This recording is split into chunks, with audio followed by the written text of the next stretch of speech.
Welcome viewers to another fabulous episode of Unapologetically Free. Today I will be sharing with you why NoFap skeptics are wrong. So what I will be doing throughout this video is to come up with some irrefutable facts of doing NoFap. Of course, these are irrefutable facts to me, and I encourage you, if you are a skeptic, to think about some of these points that I have made and am making, and to reply even in the comments below if you find that, hey, no, these aren't irrefutable facts, but in fact these are certain assumptions and opinions that I have. So the main purpose of this video is to be in the spirit of come, let us reason together. So let us just look at this concept of NoFap and get to the truth of whether or not NoFap is really something that is beneficial, or it is like what the skeptics say, simply a placebo effect.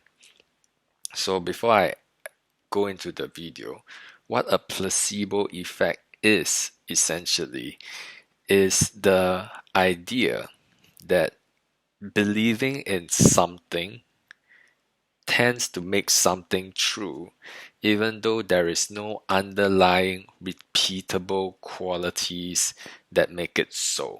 So, for example, if you believe that a sugar pill is supposed to cure your fever, and if you believe it so powerfully because a doctor gave it to you telling you it is a painkiller, your body may react according to your belief. So it is what people call a placebo effect. So I'm going to share today why NoFap is not a placebo effect. So the first thing that I want to mention why NoFap is not a placebo effect is simply because quitting pornography frees up time. You see, a lot of people who are adamant about fapping, they will claim that the benefits from NoFap is placebo. So none of them will be able to argue, however, against the fact that watching pornography wastes a truckload of time that you are never going to get back. I estimate, on average, that 1 to 2 hours per day are wasted. And of course, this being an average, there may be people who waste a lot more than that. There may be people who waste less than that. But I believe if on average you waste 1 to 2 hours per day, you can do the math. That is almost 3,000 over hours in 10 years. 3,000 over hours is more than sufficient time for you to become almost a master in any craft.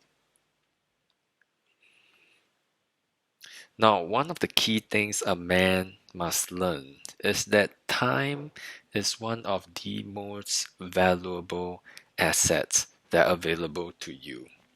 You may not be born with a lot of money. You may not be born in a very good environment, but time is the great equalizer that allows you to break free from the shackles of your environment and move towards what you believe you should be. And NoFap is the scissors that cuts away all these negative influences that are holding you back and holding you down. Realize that your desire to watch pornography is an emotional decision, not a logical decision.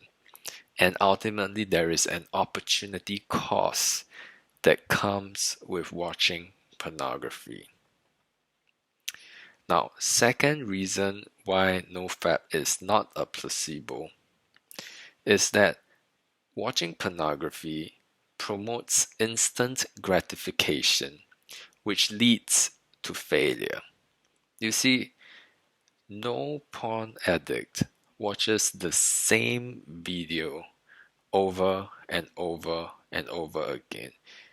It is often a chase after novelty, which means that if you are a porn addict, you will often search and chase after the newer and the better. The reason why this happens is because the neurotransmitter that is produced when you watch such novel material, it is called dopamine. And pornography produces dopamine in huge doses, and especially so when it is novel. So if you, for example, chance upon a surprising content, it will cause your dopamine spike to hit your brain in a very exciting way. However, dopamine was meant to motivate us towards taking action when we find novel items in our surroundings. You see, what happens in my own experience from the past is that I could spend upwards of 2 hours or 3 hours even trying to find that one perfect video that would give me the high that I was seeking.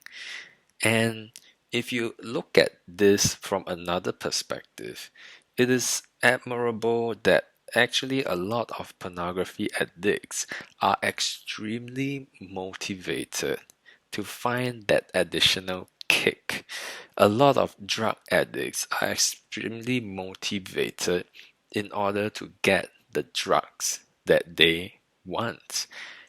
Imagine you can have that same level of motivation, but instead of being controlled by it, you are able to decide that I want to be able to have such motivation to perhaps go after the goal of my dreams, to make my dreams a reality, to be able to hustle in my business, in my craft, to become a competent professional, and to have that endless source of energy and motivation.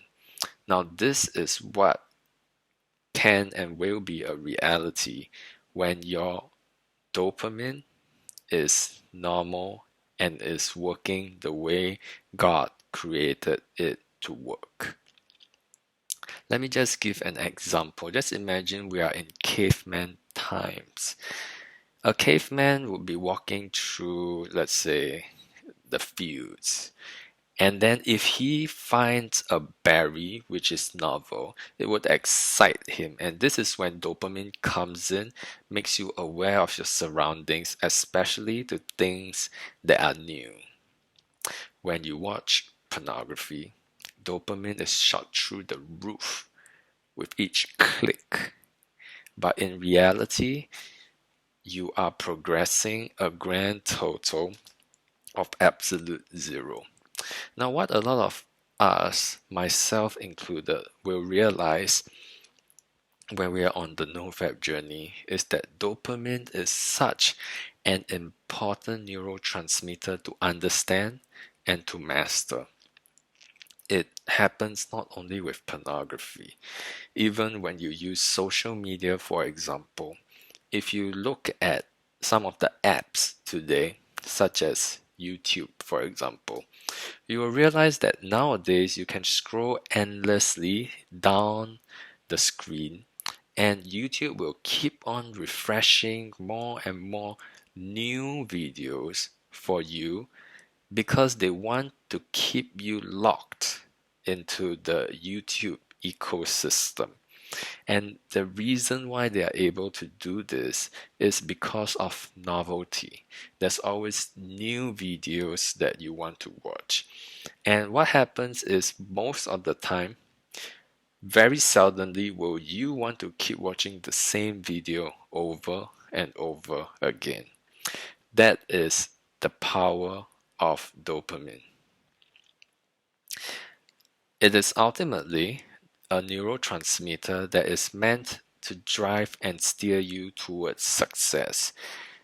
For example, when you act confidently, and let's say it causes a girl to laugh, or if you take initiative and people praise you for it, dopamine will be produced at a high level, and it makes you want to repeat the behavior again. I repeat, dopamine makes you want to repeat the behavior again. Porn hijacks this circuitry and it screws you over. This is bad for you. Now, the third reason why NoFap is not a placebo. Ultimately, whenever you ejaculate, something that is not a waste product exits your body. Let me just ask you, what experience do you have with something that is not waste exiting your body? Now, just think about what are some of the things that exit our body. Usually they are fluids, maybe tears, saliva, urination, or maybe for some of us, excrement and feces, for example. All these are waste products. One example that is not a waste product could be blood donations. So when you donate blood, blood is definitely not a waste product. In fact, if you are a gamer, for example, many a times blood is linked to your health points, your HP. But in real life, it is essentially rather true. Except in real life, if you lose more than 40 to 50% of your blood, you're in trouble and you'll very likely die. I read from a website in Healthline. It says, without treatment measures, your body will completely lose its ability to pump blood and maintain oxygen delivery once you have lost about 50% of your blood volume. Your heart will stop pumping, other organs will shut down, and you'll likely be in a coma. Death is likely if aggressive life-saving measures haven't been taken. You don't want to mess with taking things out of your body. You don't want to mess with taking things out of your body. A lot of people don't realize that when you ejaculate, you are taking something out of your body. There's going to be a tax, a strain on your body. The big question here, of course, which is the question that I'm going to end this video with, is this. Is semen a waste product? So I end you with this thought and just say that, part of you was once a sperm. So I hope you liked today's video. If you do, like it, comment, subscribe, and I'll see you again.